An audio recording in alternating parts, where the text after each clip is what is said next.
அன்பு தோழர்கள் அனைவருக்கும் வணக்கங்கள். இன்று நாம் பார்க்க இருக்கிற பாடப்பகுதி பாரதிதாசனின் சிறுத்தையே வெளியில் வா எனும் பாடல் குறித்து தான் பார்க்க இருக்கிறோம். இப்ப பாரதிதாசனுடைய வழக்கமான அறிமுகத்தில் நாம் கடந்து நேரடியாக பாடலுக்கு சென்று விடுவோம். பாரதியாரிடமிருந்து பாரதிதாசன் எங்கனம் வேறுபடுகிறார் என்பதை நாம் தெளிவுபடுத்திக் கொள்ள வேண்டும் தோழர்களே. பாரதியார் புரட்சிகரமான பாடல்களை பாடியிருக்கிறார், கவித்துவமான தன்மைகளை எழுதியிருக்கிறார். அவர் தமிழ் மொழியைக்கு பாரதியாரை விட்டு தமிழ் மொழியை நாம் சிந்திக்கு பார்க்க முடியாது, தமிழ் கவிதை மரபை அப்படிங்கிறத நம்ம மறுக்க முடியாது. ஆனால் அதே நேரம் பாரதி வேத மரபை கை கொண்டார் என்பதையும் நாம் ஏற்றுக்கொண்டுதான் ஆக வேண்டும். பாரதிதாசன் அந்த வேத மரபிலிருந்து விலகி தமிழின் தொல்மரபை கை கொண்டார், சங்க இலக்கிய மரபை கை கொண்டார் அப்படிங்கிறதையும் நாம் இந்த இடத்தில் பேசித்தான் ஆக வேண்டும். அதனால்தான் பாரதியாரிலிருந்து பாரதிதாசன் தமிழ் சிந்தனை சார்ந்து பேசவும் எழுதவும் செயல்படவும் ஆரம்பிக்கிறார். பாரதியார் இந்திய மரபை குறித்து சிந்திக்கவும் செயல்படவும் ஆரம்பிக்கிறார். பாரதியார் இந்திய மரபை குறித்து சிந்தித்ததற்கு அவருடைய வேத சிந்தனை தான் காரணம். பாரதிதாசன் தமிழ் ஓர்மை குறித்து சிந்தித்ததற்கு தமிழ் சங்க இலக்கிய மரபு தான் காரணம் என்பதை, அல்லது தமிழ் தொல்மரபு தான் காரணம் என்பதை நாம் நன்கு விளங்கிக் கொள்ள வேண்டும். இப்போ அந்த அடிப்படையில் தான் சிறுத்தையே வெளியில் வா எனும் பாடலை புரிந்து கொள்ள வேண்டும். இங்க இந்த பாடல் கட்டமைப்பு எப்படி இருக்கிறது என்றால், இளைஞர்களுக்கு விழிப்புணர்வை ஊட்டுகிறார், நாம் யாருக்கு அடிமைப்பட்டோம் என்பதை உணர்த்துகிறார். மூன்றாவதாக தமிழர்கள் எப்படி இருந்தார்கள் என்பதை நினைவூட்டுகிறார். நினைவூட்டி அவர்களை ஒரு விழிப்புணர்வு பெற்ற ஒரு இளைஞர்களாக தயார்படுத்துகிறார். அப்படி தயார்படுத்தி திராவிட நாட்டை வாழ வேண்டும், திராவிட நாடு வாழ்வதற்காக நாம் இணைந்து செயல்பட வேண்டும் என்பதை நினைவூட்டி பாடலை நிறைவு செய்கிறார். இப்போ ஒவ்வொன்றாக நாம் பார்ப்போம். ஃபர்ஸ்ட் எப்படி விழிப்புணர்வு ஊட்டுகிறார் என்றால், தமிழர்கள் ஆரிய மரபுக்கு அடிமைப்பட்டு கிடக்கிறார்கள். அது மொழியா இருக்கு, மொழி வழியாக, இனம் வழியாக, பண்பாடு வழியாக, பல எல்லா வழியாகவும் சமஸ்கிருதம் உயர்ந்தது, தமிழ் தாழ்ந்தது என்று உருவாக்கி வைத்திருந்த காலகட்டம் அது. ஒரு பெரிய இரும்பு கதவு பூட்டு போட்டு பூட்டி வச்சிருக்கிறாங்க. அப்ப இளைஞர்களை சிறுத்தைகள் என்று உருவகப்படுத்துகிறார். தமிழ் இளைஞர்களை சிறுத்தைகள் என்று உருவகப்படுத்தி சொல்றாரு பாருங்க. சிறுத்தையே வெளியே வா, சிறுத்தையே வெளியே வா, பூட்டிய இரும்பு கூட்டின் கதவு திறக்கப்பட்டது. இது ஒரு சிறைச்சாலை, இரும்பு கூடு அப்படிங்கிற ஒரு சிறைச்சாலை. அது மனசா இருக்கலாம், புறவெளி கிடையாது. அந்த மனசுக்குள்ளேயே அப்படி ஒரு சிந்தனை உருவாக்கி வச்சிருக்கிறார். அந்த பூட்டிய இரும்பு கூட்டின் கதவுல இருந்து நீ வெளியே வா. ஏன்னா கதவு திறக்கப்பட்டது. எப்படி திறக்கப்பட முடியும்? சாவி கொண்டு தானே கதவு திறக்க முடியும். இங்க பகுத்தறிவு என்னும் சாவியை கொண்டு திறக்கப்பட்டது. ஏன்னா பெரியார், அயோத்தியாசர் போன்றவர்கள் பகுத்தறிவு சிந்தனை பரப்பிய காலகட்டம். அப்ப பகுத்தறிவு கொண்டு வேத மரபுனுடைய சங்கிலி கதவு திறக்கப்பட்டு விட்டது. அதனால் வெளியில வா, சிறுத்தையே வெளியில வா. சிறுத்தை ஈக்குவல் டு தமிழ் இளைஞர்கள், தமிழர்கள்னு வச்சுக்கோங்க. கதவு திறப்பு என்பது அடிமைத்தனம் உடைப்புன்னு வச்சுக்கோங்க. இந்த அடிமைத்தனம் உடைப்பு எதை கொண்டு உடைக்கப்படுகிறது? பகுத்தறிவு கொண்டு உடைக்கப்படுகிறது. எதை கொண்டு பூட்டி வைக்கப்பட்டது என்றால், சமஸ்கிருதம் உயர்ந்தது அல்லது ஆரிய மரபு உயர்ந்தது அல்லது வேத மரபு உயர்ந்தது என்று சொல்லி பூட்டி வைக்கப்பட்டது. அந்த வேத மரபை பகுத்தறிவு எனும் சாவியை கொண்டு திறக்கப்பட்டு விட்டது. வேத மரபு உடைக்கப்பட்டு விட்டது, அடிமைத்தனம் உடைக்கப்பட்டு விட்டது, நீ வெளியில வா அப்படின்னு சொல்லிட்டு ஃபர்ஸ்ட் ஒரு ஒரு ஒரு விழிப்புணர்வை ஏற்படுத்துகிறார். அடுத்த கட்டமா அவர் என்ன செய்யறாரு அப்படின்னா, அடுத்த ஸ்லைடு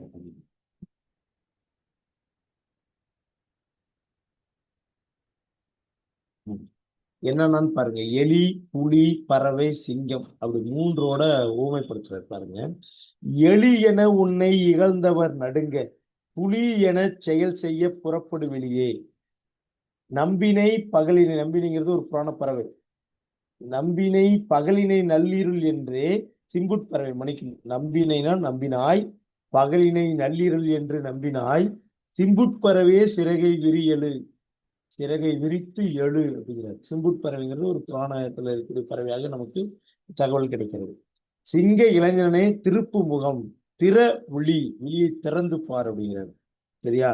இப்ப இதுல இருந்து என்ன செய்யறது? அந்த வெர்சஸ் நம்ம ஆரிய கூட்டம், திராவிட கூட்டம். திராவிடம் தமிழ் அப்படிங்கிறதுலாம் பெரிய வித்தியாசம் கிடையாது. திராவிடம் என்பது இணை அடையாளம், தமிழ் என்பது மொழி அடையாளம். இரண்டுமே தமிழர்களை தான் குறிக்கும் அப்படிங்கிறது நீங்க மறைந்து விட கூடாது நண்பர்களே. எலி என்று ஆரிய கூட்டம் உன்னை இகழ்ந்துதானே கூண்டுக்குள்ள அடைச்சி வச்சது. கூட்டுக்குள்ள நீ அவர்கள் நடுங்கும்படி புலியாக பாய்ந்து செயல்படுகிறது.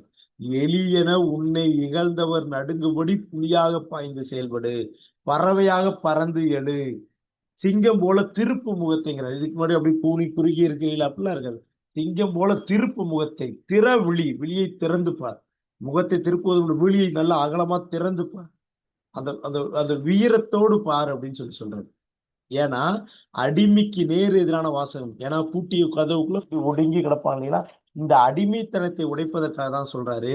உன்னை எலின்னு நினைச்சுதான் கூட்டுக்குள்ள அடைச்சு வச்சாங்க இல்லைங்களா, நீ அவர்கள் நடுங்கும்படி புலி என பாய்ந்து செயல்படு, புறப்படு வெளியிலேங்கிறாரு.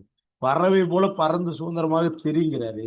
சிங்கம் போல முகத்தை திருப்பு, திறந்து பார், விழியை திறந்து பார் அப்படிங்கிற ஒரு இளைஞர்களை அவர்களுடைய உள் உண்மையான ஒரு வீரத்தை, ஆற்றலை வெளிப்படுத்தும் விதமாக வரிகளை புரட்சிகரமாக பயன்படுத்துகிறார். அதனாலதான் அவர் புரட்சி கவிஞர், பாவலர் அப்படின்லாம் அழைக்கப்படுறாரு. உங்களுக்கு தெரியும். அடுத்து இப்ப தாய் நாட்டினுடைய கதை. நான் முன்னாடி சொன்னது போல உன்னுடைய நாடு எப்படி அடிமைப்பட்டதுன்னு சொல்றேன். அந்த மாணவர்கள், அந்த இளைஞர்களை கதவுல இருந்து வெளியே வர வச்சுட்டாரு. வெளியே இருந்ததுக்கு அப்புறம் நீ எப்படி செயல்படணும், புலி போல செயல்படு, பறவை போல பறந்து எழுது, சிங்கம் போல முகத்தை திருப்பு அப்படின்னு சொல்லிட்டார்ல. அடுத்து அவர்களுக்கு வரலாற்று அறிவை ஊட்டுகிறார். வரலாற்று அறிவை, வரலாற்றில் நாம் எப்படி அடிமையாக்கப்பட்டோம், நீ எப்படி அந்த கதவுக்குள்ள போன அப்படிங்கிற கதையை சொல்றாரு பாருங்க. இங்கு உன் நாட்டு கிளிக்கழுதை ஆட்சியா. இங்க ஒரு கிளிக்கழுதை ஆட்சி நடக்குதா. கிளிக்கழுதைனா கிளி சொன்னதை சொல்லும், கழுதையும் அதே போலதான்.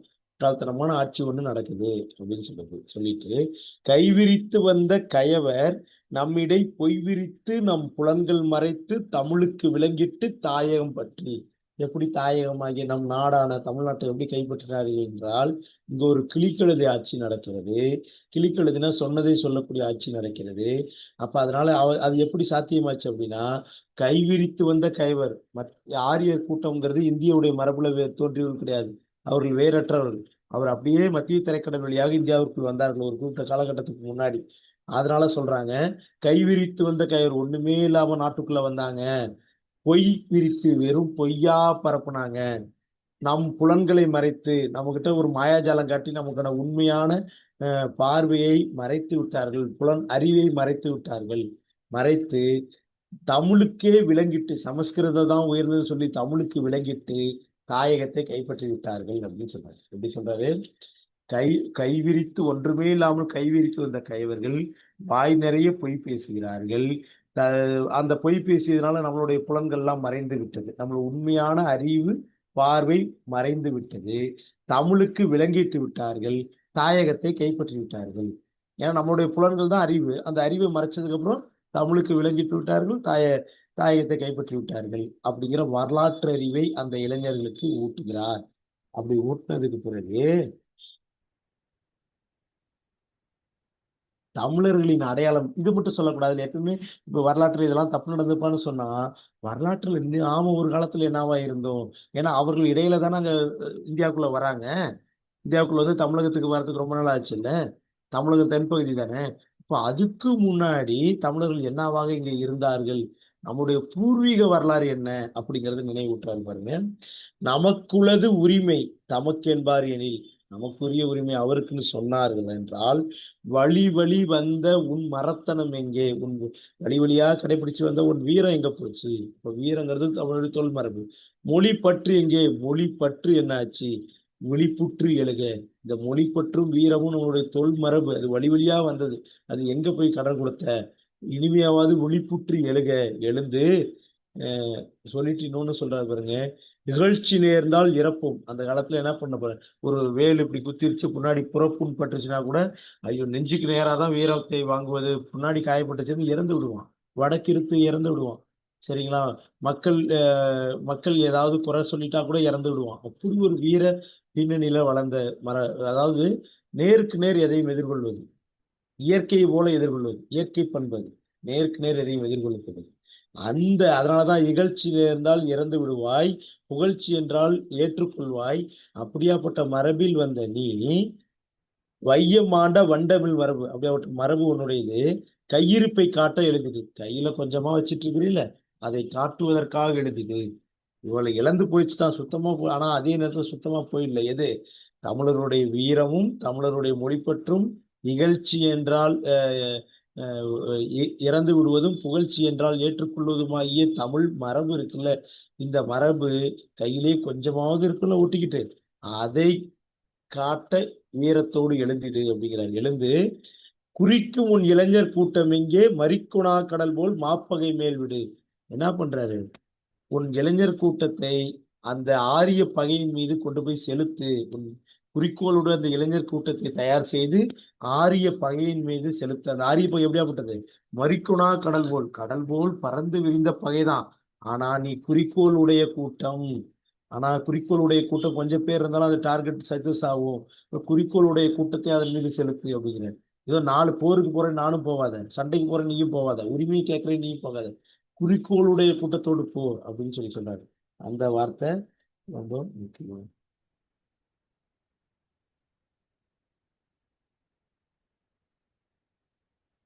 இப்ப கடைசியா திராவிட நாடு இப்ப வந்து குறிக்கோளுடைய கூட்டத்தை அந்த பகை மீது செலுத்துவதற்கு அவருக்கு வழிகாட்டிட்டாரு. இப்ப திராவிட நாடு, கடைசியா திராவிட நாடுல எப்படி, எது திராவிட நாடு, நம்ம என்ன செய்யணும்னு சொல்றாரு.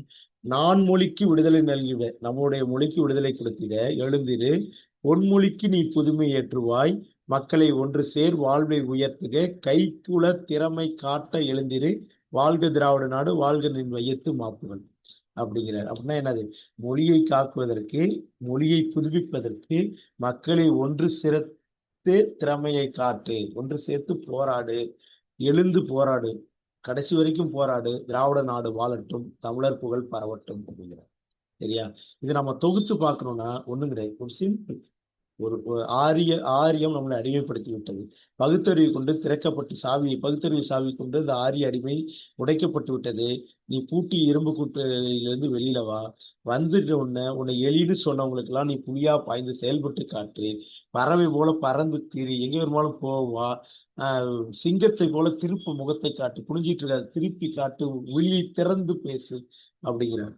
ஏன்னா இங்க கிளிக்கழுதை ஆட்சி நடக்கிறது. அது மட்டும் இல்லாமல் கை விரித்து வந்த கயவர்கள் ஒண்ணுமே இல்லாத வந்தாங்க, பொய்யை பரப்பினார்கள்.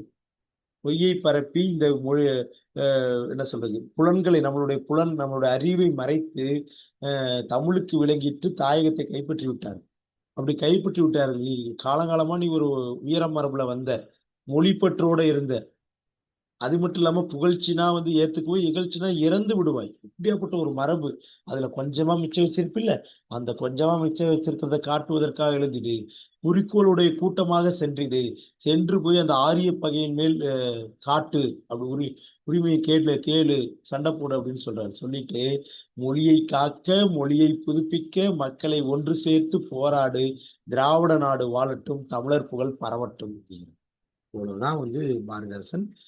மாணவர்களே, இந்த பாரதிதாசன் பாடல் வந்து தமிழர்களை அடிமை தலையிலிருந்து உடைப்பதற்காக, மாற்றுவதற்காக புரட்சிகரமான வரிகளை பயன்படுத்தி எழுதினார்.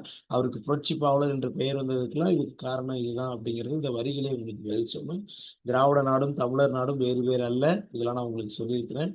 அப்ப தமிழர்களை தன் உரிமையை மீட்பதற்காக, அதுவும் ஏற்கனவே இருந்த வரலாற்றை சொல்லி, அதான் ரொம்ப முக்கியம், சும்மா சொல்லக்கூடாது.